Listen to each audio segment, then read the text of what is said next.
Um caso chocante que aconteceu no Guarujá, no litoral de São Paulo. Um homem morreu após ser brutalmente espancado em uma via pública por moradores que acharam que ele tinha roubado uma moto. O próprio dono da moto desmentiu a informação, dizendo que havia emprestado o veículo a ele. O repórter Matheus Meirelles tem mais informações. Oi, Matheus, boa tarde para você. Boa tarde, Luciana. O falecimento de Ozil Vicente Guedes, de 49 anos, foi confirmado no último sábado, depois da constatação da morte cerebral. Ele foi vítima de agressões que ocorreram na última quarta-feira, dia 3 de maio. Dono de uma empresa de reciclagem e sem antecedentes criminais, ele vivia em Guarujá, no litoral paulista, e foi linchado em via pública depois que alguém gritou "pega ladrão", isso de acordo com a polícia militar. A acusação falsa era de que ele tinha roubado uma moto, o que não era verdade, já que o próprio dono da motocicleta confirmou à polícia militar que conhecia Ozil e que tinha cedido o veículo a ele. Vídeos feitos por testemunhas mostram ele sendo vítima de agressões na cabeça, com pedaços de pau e um capacete. Um homem também o lança para longe do local onde ele tinha sido abordado e um último golpe com um pedaço de madeira acaba deixando Ozil desacordado. Ele foi levado para o Hospital Santo Amaro, mas não resistiu aos ferimentos. Ele que sofreu um traumatismo craniano depois de todas essas pancadas na cabeça. Segundo o delegado Rubens Barazal, que cuida da região da Baixada Santista, um dos agressores já foi identificado e também já foram ouvidos o dono da moto e testemunhas que viram os atos sendo feitos. Em nota, a Secretaria de Segurança Pública de São Paulo informou que o caso está sendo investigado como homicídio pelo 2º Distrito Policial de Guarujá e também que a polícia aguarda a chegada dos laudos periciais para dar andamento às investigações. Ozil Vicente Guedes deixa um filho de 9 anos. E apenas um adendo, Luciana. O linchamento de Ozil ocorreu no dia 3 de maio de 2023, exatamente 9 anos depois que Fabiane Maria de Jesus, em 3 de maio de 2014, também foi vítima de uma fake news, também foi linchada em Guarujá. Na ocasião, ela foi acusada de raptar crianças. A foto dela apareceu em uma página de Facebook. Ela foi agredida, foi arrastada pela cidade de Guarujá por horas e morreu nas mãos de uma multidão enfurecida. Eu volto com você, Luciana. Obrigada, Matheus. Vamos falar agora sobre 2 casos de racismo que aconteceram em Salvador, na Bahia. Em um deles, um vídeo divulgado nas redes sociais mostra um homem e uma mulher negros sendo agredidos em uma unidade do supermercado Carrefour após suspeita de furto. Esse caso aconteceu na última sexta-feira na área externa do estabelecimento. E no vídeo, os 2 jovens negros são xingados e levam tapas no rosto. Cada vez que esse vídeo passa, parece que a gente é agredido junto. O Carrefour disse que o assessor não é funcionário da loja, mas que mesmo assim, uma denúncia foi feita na Polícia Civil da Bahia e que a liderança responsável pelo local foi desligada e o contrato com a companhia que fornecia o serviço de segurança externa foi rompido. A Polícia Civil abriu um inquérito para investigar as agressões.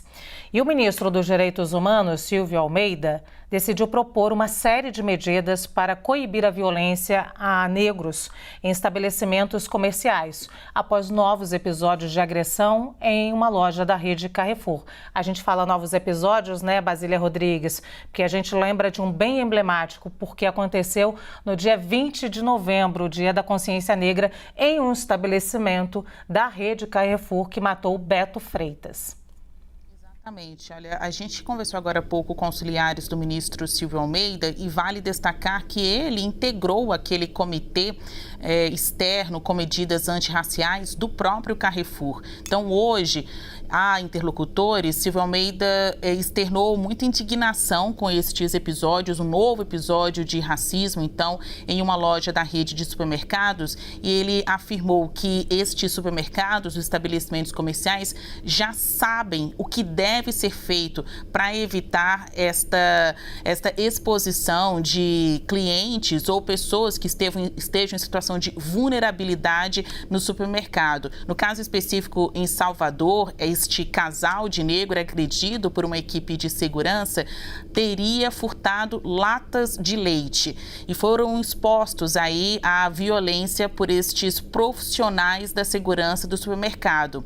Não houve, então, um encaminhamento para as autoridades policiais a quem, de fato, deveria proceder na situação. O Carrefour até divulgou que afastou essa equipe de proteção, rescindiu o contrato, mas será suficiente? O ministro de Direitos Humanos, Silvio Almeida, vai propor a responsabilização penal destes estabelecimentos. Então, se acontecer um caso de violência contra pessoas negras dentro destes estabelecimentos comerciais pela equipe de segurança, não só o segurança, mas também o supermercado tem que ser responsabilizado por isso. Entre as sugestões, ele também vai, hoje à tarde, se reunir com a presidente da Comissão de Direitos Humanos, a deputada Luiziane Lins, vai levar o caso ao Comitê Nacional de Prevenção e Combate à Tortura e encaminhar ofícios, mobilizar outras pastas do governo, Ministério da Justiça, Polícia Federal também, a melhorar a regulamentação, propor novas regras para as empresas de segurança, porque já muitas dessas pessoas acabam trabalhando nos estabelecimentos comerciais e agindo assim, né? Como uma forma de proteger o estabelecimento, acabam levando pessoas negras a esta exposição de violência, em que muitos casos podem sim configurar racismo e levar essas pessoas à morte. Obrigada, Basília. Eu já vou entrar aqui com um outro caso que a gente vai mostrar agora. A vítima foi uma mulher que aguardava por um carro de aplicativo na loja de conveniência de um posto de combustíveis, também em Salvador, como falamos. E ela filmou os ataques racistas que sofreu. A suspeita diz o seguinte, abre aspas, odeio preto, não suporto, fecha aspas. Vamos ver o vídeo. Não, quem tem que se levantar essa notícia é você. Por quê? Porque eu não gosto de gente obscura que nem você. Sim, não você é branca. Eu não suporto. Xingue. Você é branca. Eu sou caucasiana. Você é maluca, você tem que se tratar. Natural. Que liso natural, esse cabelo cegou para o estado desse cabelo, vai procurar o que fazer, Pega aqui pra você ver. Sem nenhuma química, não. Tome vergonha na sua cara, vai procurar se tratar, que você é maluca. Você que é louca. Você é louca, não vou chamar a polícia pra você, porque eu já vi que você é maluca. Eu já vi que você é maluca. Chame, que é isso que eu quero. Tá bom. Adoro. Você quer parar na delegacia comigo, amor? Espaço aqui. Já que você não gosta de preto. Não, eu odeio preto. E vai fazer com isso? Você sentou na minha mesa, eu aqui primeiro. Você chegou e sentou pra me dizer que eu posso carregar aqui é só federal. Bom, o que é importante a gente falar agora, a gente já vai ao debate, é claro, mas é que ideias supremacistas estão circulando em um país extremamente racista, obviamente, em um momento em que as pessoas estão querendo, exigindo liberdade de expressão. Está tudo muito confuso. E então vou começar com a Priscila, que eu prometi que começava com você dessa vez. As pessoas estão se sentindo encorajadas a cometer crime. Em nome da liberdade de expressão, eu posso falar o que eu quiser? Só para começar, que esse vídeo, de fato, ele me traz muitas coisas ruins, né? Assim, é muito triste que a gente tenha que hoje ainda, em 2023, conviver com práticas tão abjetas quanto as práticas racistas, né? A não ser nas épocas de ditadura, nós nunca ouvimos tanto se falar, né, em liberdade de expressão. E ali, naquele momento, para poder se liberar da censura, e hoje em dia de uma forma completamente distorcida e deturpada. Né? Claro, falam, mas é um direito constitucionalmente assegurado. A liberdade de expressão é sim, assim como a vida.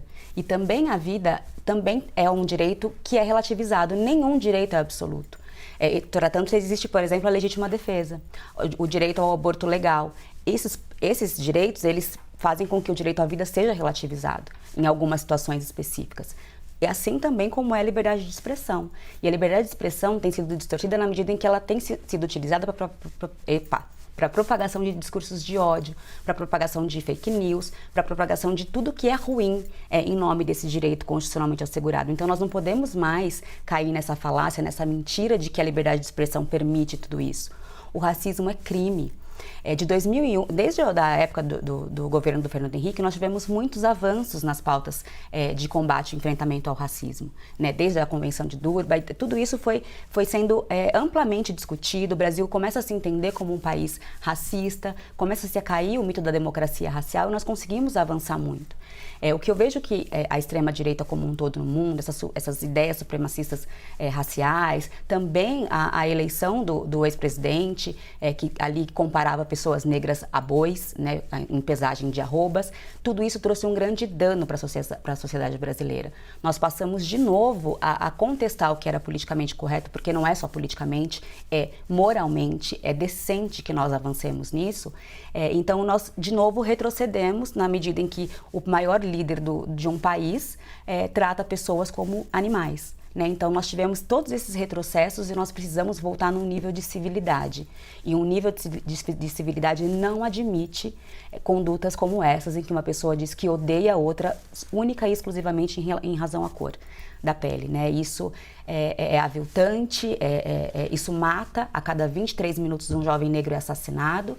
E nós precisamos urgentemente rever essas políticas, se aceitar mais uma vez, de novo, né, colocar o Brasil como um país extremamente racista e promover medidas de conscientização e medidas de responsabilização desses agressores, porque isso é para ontem.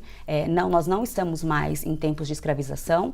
Chega, deu, basta, ninguém aguenta mais esse tipo de notícias todos os dias.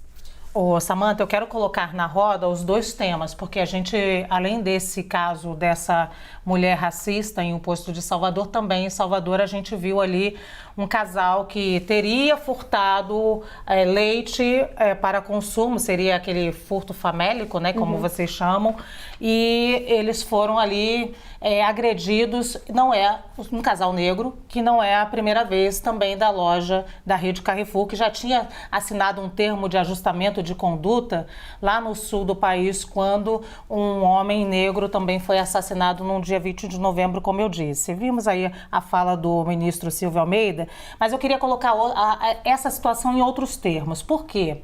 Recentemente a gente deu aqui com frequência a notícia de uma estudante da USP que desviou ali todo o dinheiro da faculdade, uma estudante branca. E ela foi tratada com todo o respeito. Ela voltou a estudar na faculdade, ela foi ali, recebeu ali internamente os direitos de ser tratada como uma estudante enquanto recebe o processo. Do outro lado, e aí a gente pode falar de pessoas pobres e pessoas pretas no geral, o que a gente vê é isso aí, essa atitude de fazer justiça e achar que pode fazer justiça e pode humilhar e pode bater e muitas vezes matar, às vezes por um furto famélico, como eu digo, um leite.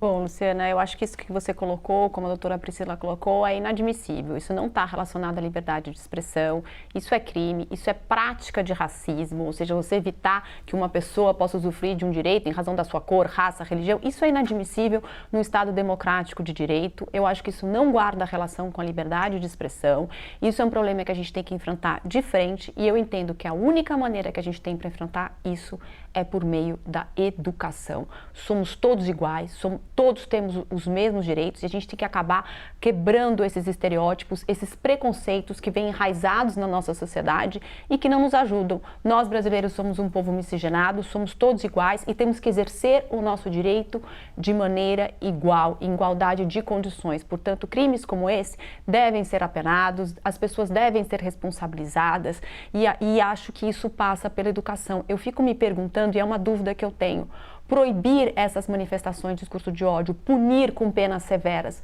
resolve? Porque a gente já tem experiências passadas que a gente não consegue mandar no pensamento das pessoas, nem no que as pessoas expressam. A gente consegue responsabilizar, mas mesmo aqueles países que põem penas severas, mesmo até pena de morte, as pessoas continuam cometendo esses crimes. Eu acho que a gente tem que ir antes, a gente tem que melhorar a educação, a gente tem que falar em solidariedade, a gente tem que falar em fraternidade. Eu acho que é isso que falta na nossa sociedade, porque somos todos iguais, somos todos brasileiros e no momento que a gente vive é inadmissível que pessoas sejam agredidas em razão da sua cor, por estarem num estabelecimento comercial. Isso não pode mais existir. A gente tem que começar a repensar em sociedade, a discutir isso, não só como a gente está fazendo aqui na CNN, mas no seio familiar, ou seja, a gente precisa mudar a educação para que a gente tenha realmente uma sociedade igualitária.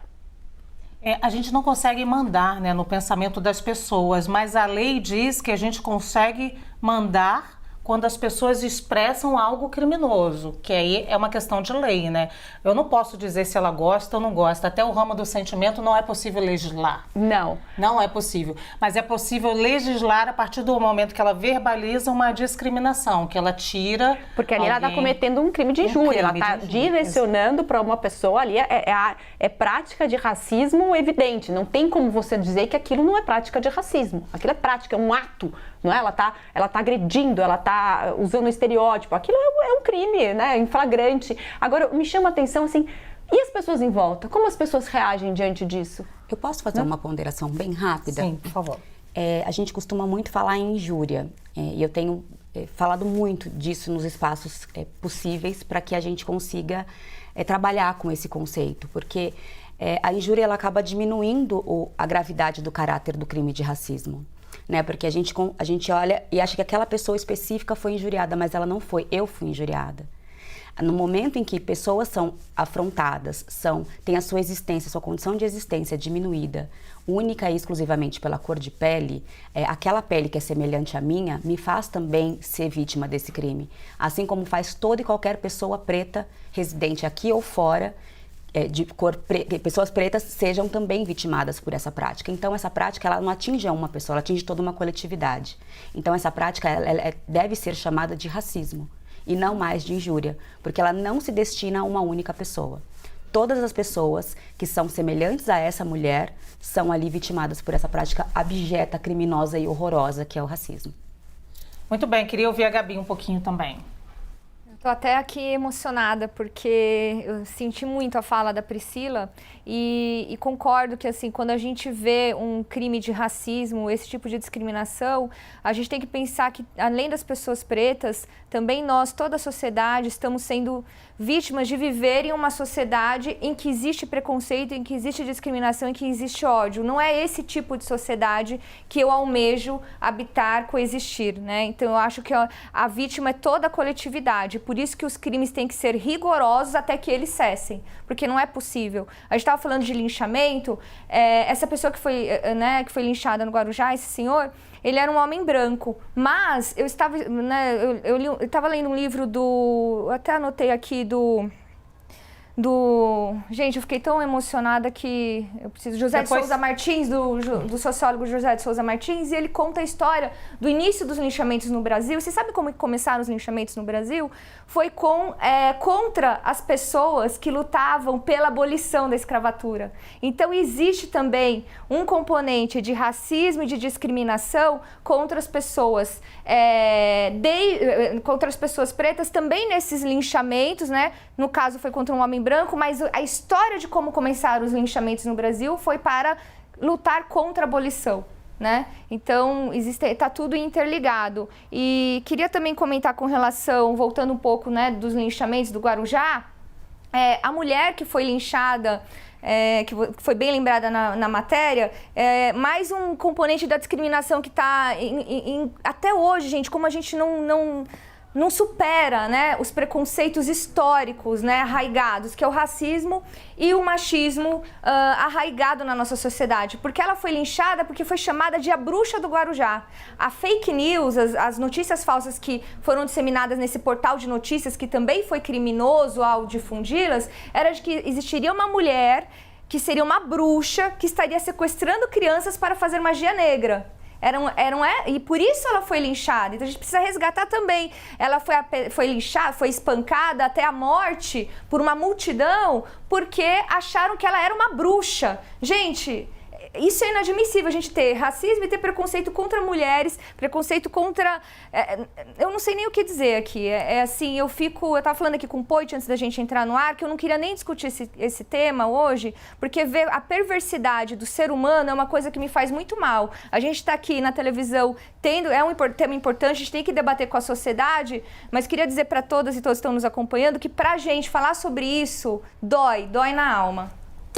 E eu queria dizer para vocês o quanto é difícil muitas vezes colocar na roda um tema desse, claro, como uma mulher negra que vocês veem aqui, e muitas vezes eu ter os convidados, hoje eu tenho aqui diversidade, mas muitos dos dias eu sequer tenho diversidade para poder colocar e discutir alguns temas. Então, de toda forma, é importante ouvir do lado de cada um, e agora eu vou ouvir o Poit, um homem branco, né, sobre isso, porque a gente precisa sentar e colocar os temas para todos. Por que eu digo isso agora?